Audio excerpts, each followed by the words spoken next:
I created a community for ticket resellers. Hi, I'm AP The Plug, a successful ticket reseller. I've helped several people start their own online ticket business. Now I'm offering you access to our exclusive membership program, complete with resources, tools, and coaching to help you succeed. With our program, you can earn extra income, enjoy a flexible schedule, and follow proven strategies to succeed. Don't wait.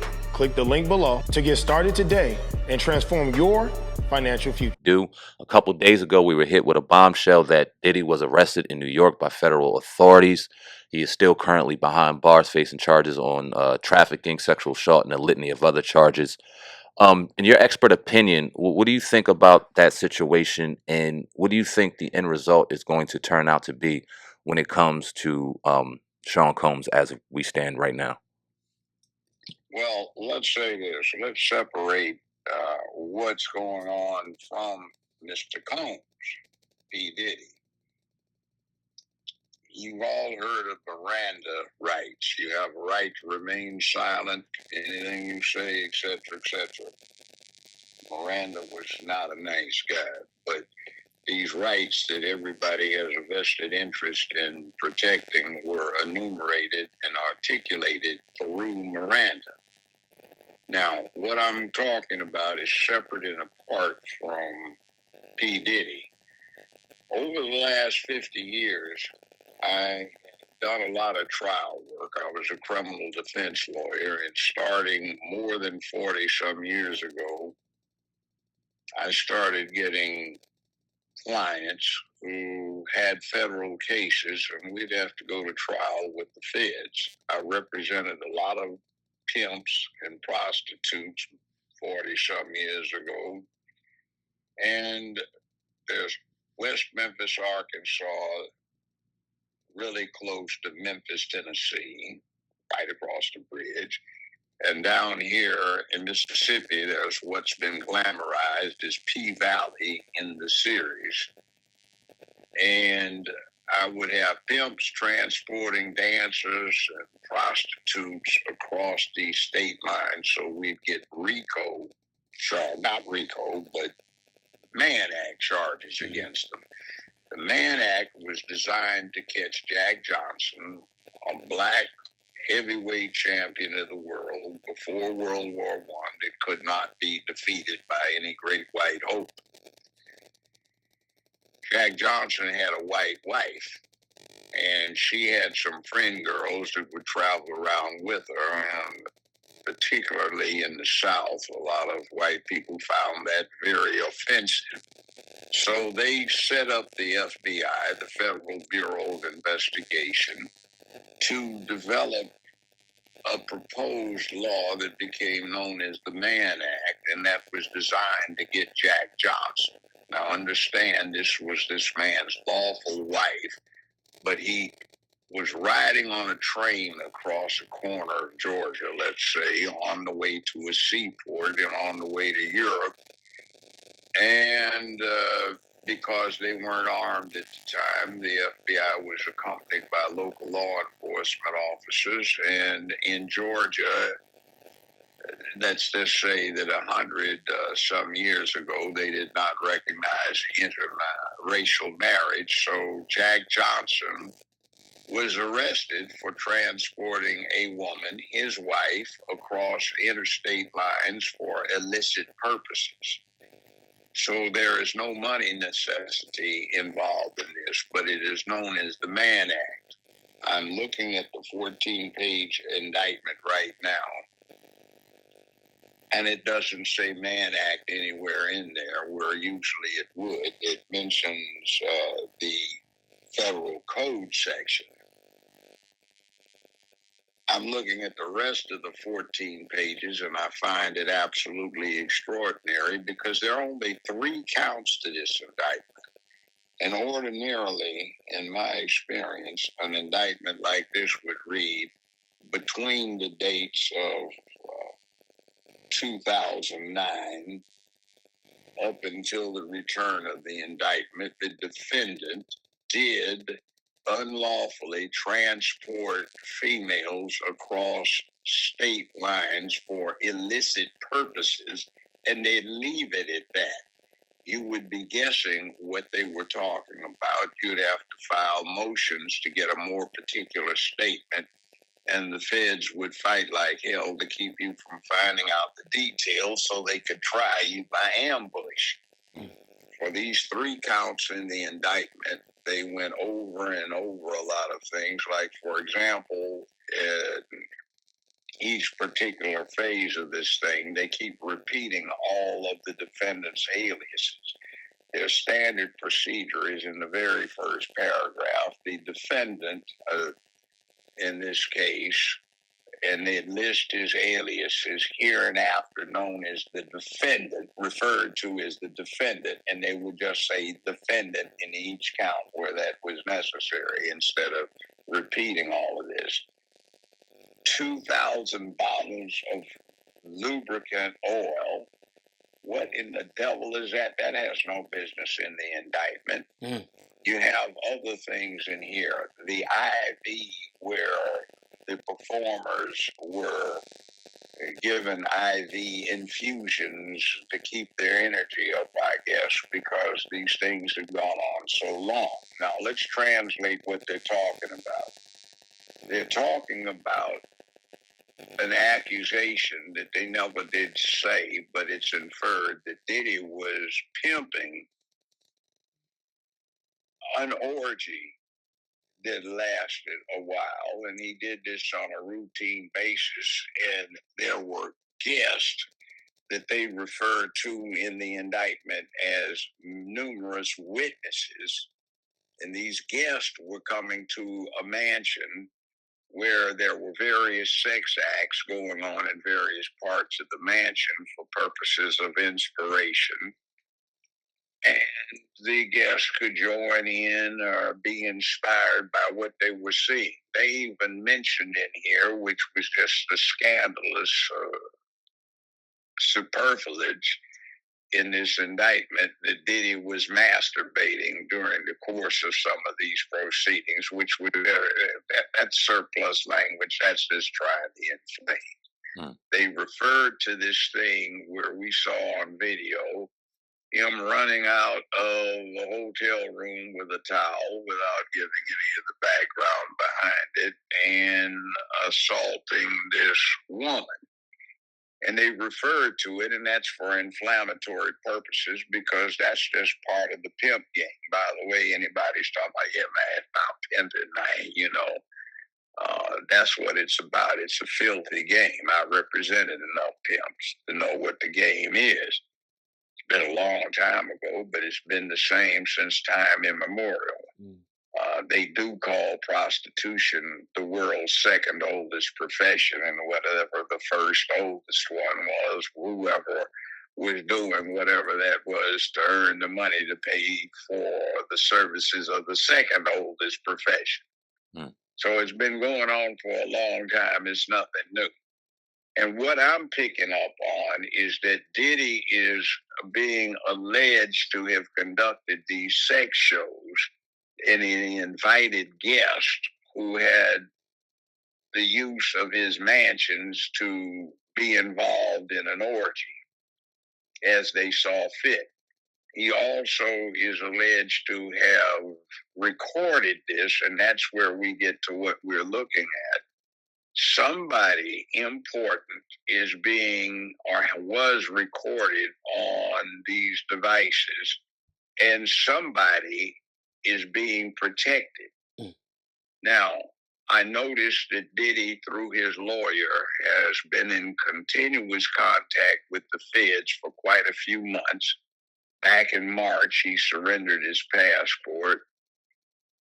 He returned to New York, where he did not live, and secured a residence so he could participate in the defense of the case, which is all that's required.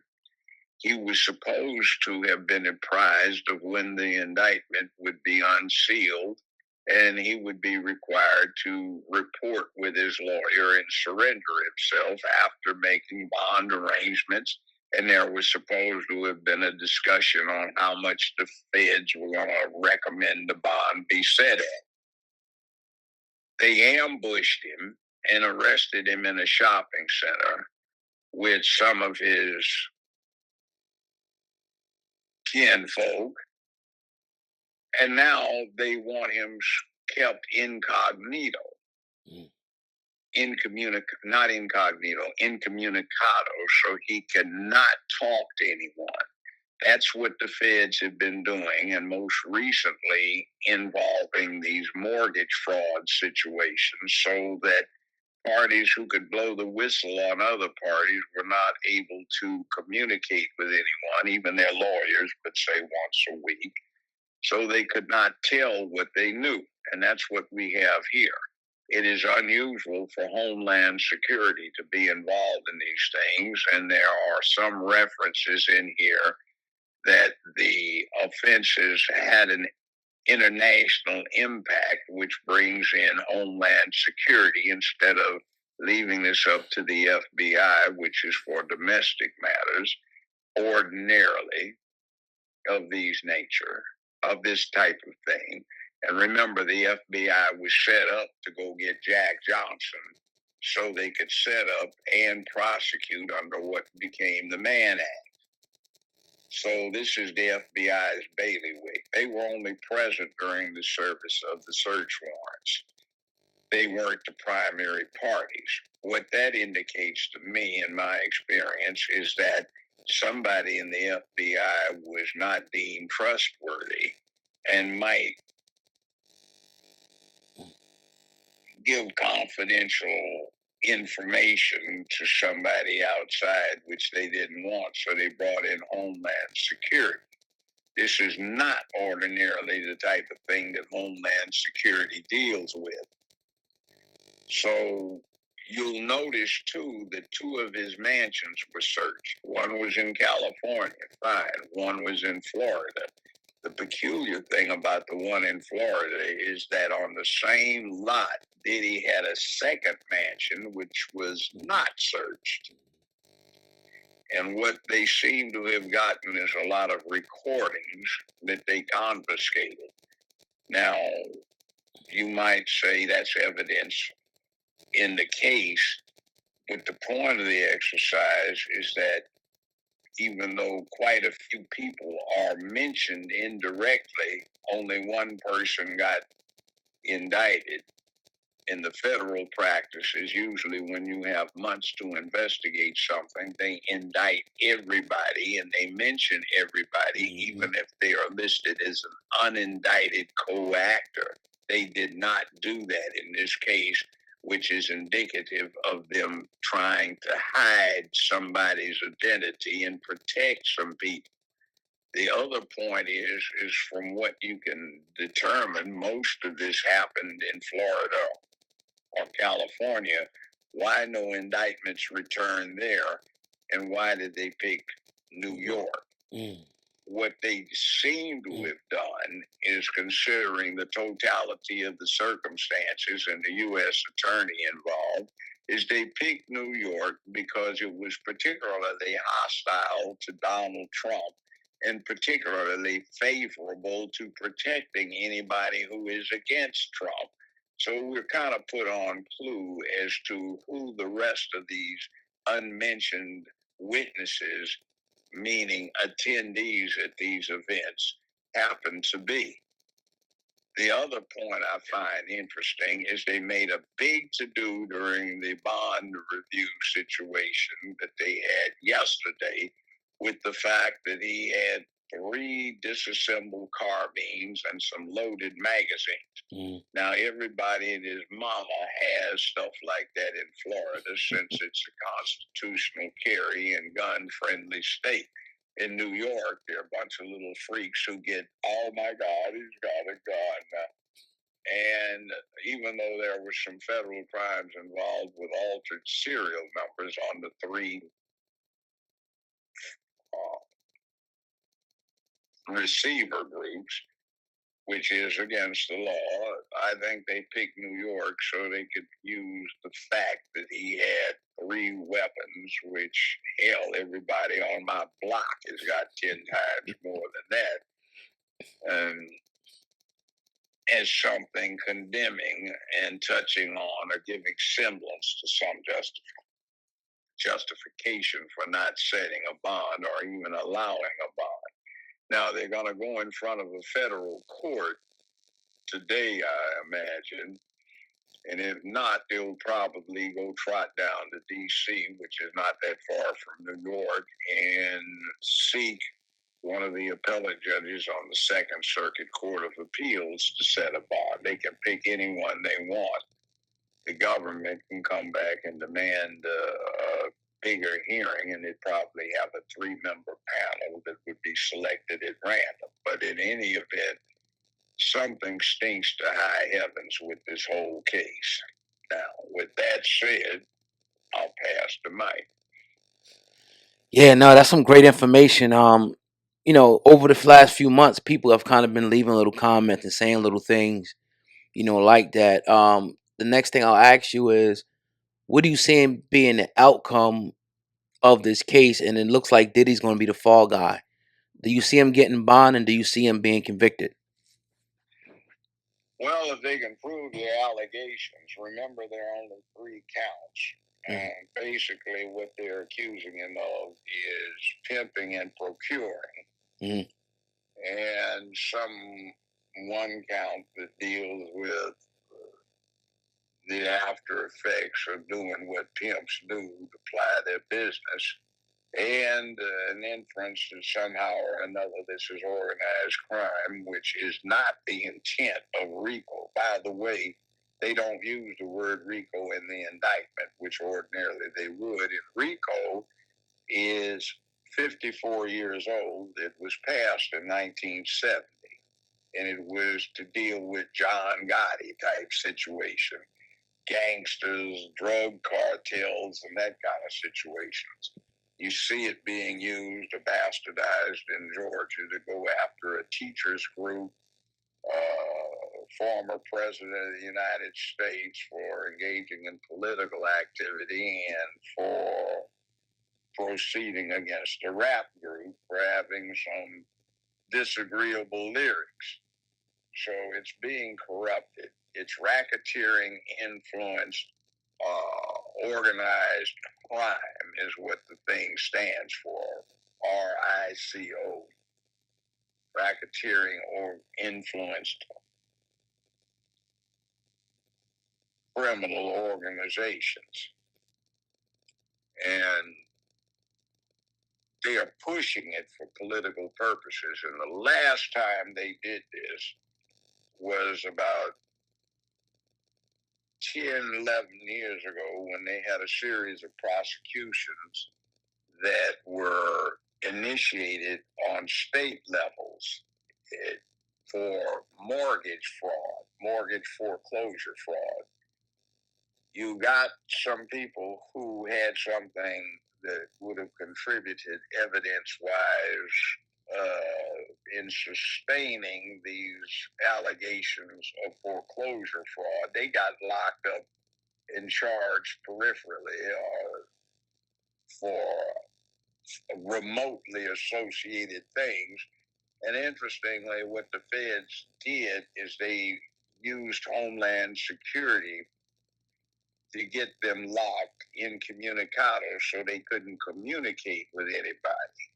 And particularly, the governor in Maryland got implicated in one of these scams, and his niece, who was a federal prosecutor, busted somebody that could have blown the whistle on him. And that person got held incommunicado. Then there was, of course, the thing with the presidential candidate, Kamala Harris, out on the West Coast with George Soros, who was also hooked up with the Maryland thing, and One West Bank, along with Mnuchin, who was the CEO for that bank, and became part of the Obama administration for a year, the Trump administration for that matter. But people were locked up and held incommunicado, so they could not do anything about that. But there were 5,200 counts of indictments returned against One West Bank.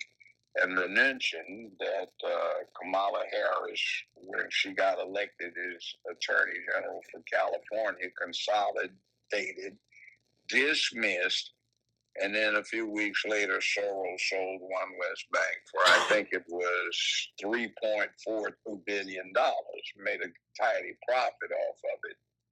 So this is part of a process that got put in place 40 years ago by Eastland from Mississippi, Biden, and Byrd, who had formerly been Grand Dragon for the Klan in the U.S., and they were in the U.S. Senate together, and they added these provisions to U.S. criminal law codes that allowed this kind of persecution for political purposes. So it's nothing new. It's been around for 40-some years. I've defended people who've been caught up in it. That's been a while ago, but it is a bad thing. So this is the same thing that went after R. Kelly about in a couple of his series of cases. His circumstances are somewhat different because that involved underage children. But as I'm reading this indictment, and as I'm talking to you, I'm going back over it again. I don't see any references to underage children in this indictment. Right. So, any questions or comments so far? Yes, sir. And we highlighted some of those exact points yesterday as well. As far as there's no underage, it didn't seem like in the indictment there were any underage involvement, which would obviously be deemed as guilty, and that would be crazy and things like that. What I want to ask you is, it seems as though federal authorities are using the tactic of crushing his character and making him guilty in the public before being guilty in the court of law. Is that a tactic that the feds typically use, and how beneficial is that? And do you think that's going on right now? You can thank the current president of the United States for that. I just alluded to it. Eastland and Byrd came up 40 years ago with changes in the federal criminal laws that allowed that to happen. It's called these days lawfare. That's what they're talking about. Now, Diddy is presumed innocent until proven guilty beyond a reasonable doubt. They have to put the trial on and they have to convict him. But what I'm looking at is an extra effort to totally discredit him. So if he is later in a position of being a whistleblower, his credibility will be completely destroyed, and public opinion can be steered in a direction where basically anything he says can be ignored or discredited. I think that's why it's looking like it does.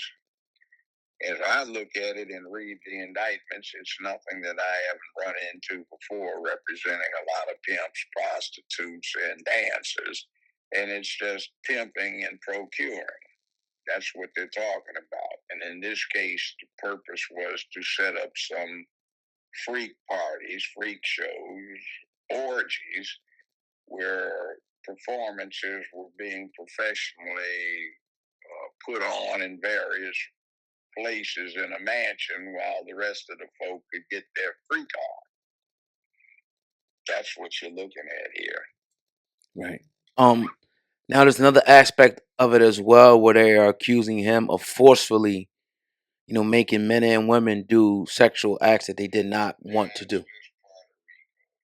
Okay. They wouldn't even say that. That's just adding a bit in there to make it look worse. Essentially, there are just 3 counts to this indictment, but instead of 2 pages, it's 14 because they add a lot of little stuff in there to make it look horrible to the typical person that is likely to get this, which most aren't. They just hear the news media talk about it. Now, it's been a lot of discussion going on, and we can argue to our face turn blue whether or not Diddy is a good man or not. But we're talking about whether or not he has broken the law to the point where he needs to be put behind bars for a number of years, and that's where we're at right now. In your opinion, that's not the important part. Right. That's well set up, the due process of law in the Bill of Rights and also in the 14th Amendment. He's got the right to due process, whether it's on a state level, which this is, federal level, which comes in under the Bill of Rights. What we're talking is, why is the U.S. government taking it upon itself to do what it's doing, where it becomes very obvious if you read between the lines, they're trying to protect somebody instead of prosecute them as co-actors in this mess, and why they're trying to do what they're doing to silence somebody who might expose who those protected people are. Keep the Epstein thing in mind. We know who was on the list of visitors to the island and who flew on the airplanes, because those things have been published. But this time, this close to this crucial November election, it strikes me that somebody does not want that to happen again. I don't want to put words in your mouth, but we kind of alluding to maybe former presidents or political people. No, Trump has nothing to do with this one. I was talking more so about Obama, maybe.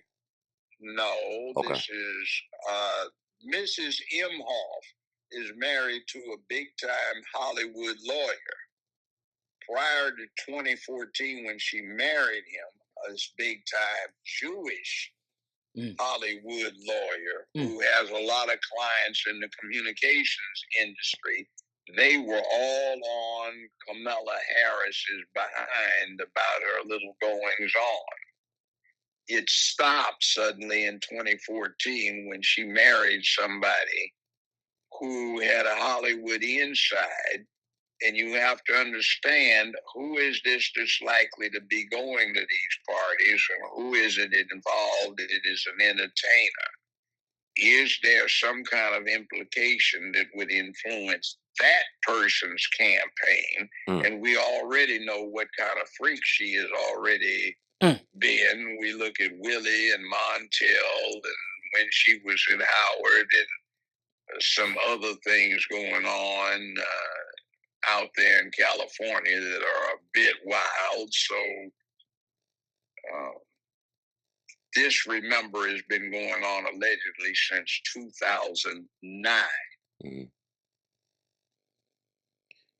Who is implicated in this? It's not Trump. This is brought to you by people who are very much against Trump and more likely to protect somebody else. I find it unprecedented that none of these witnesses are listed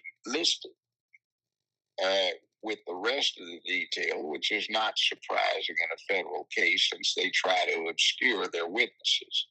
See, in a state case, every one of the 50 states, unless the prosecution can show the judge that some witness's life is in danger, they have to give the defense the list of witnesses, their contact information, and not only the ones they know about, the ones that they should have found out about in the exercise of what they call due diligence in an investigation. A state prosecution has to be transparent, but in the feds, they do it by ambush. So I'm particularly concerned about the input of all of these gory details in here, which are designed essentially to inflame the public. Right. Could we? Yep. I don't know, because it's going to depend upon the jury. But you see, now you've got a situation where subtly and perhaps allowably they've tainted any New York jury, because they've been showing these film clips. Yep. So whatever the jurors told, unless there's an exceptionally able jury selection, you're going to get people in the, yeah, I saw what he did.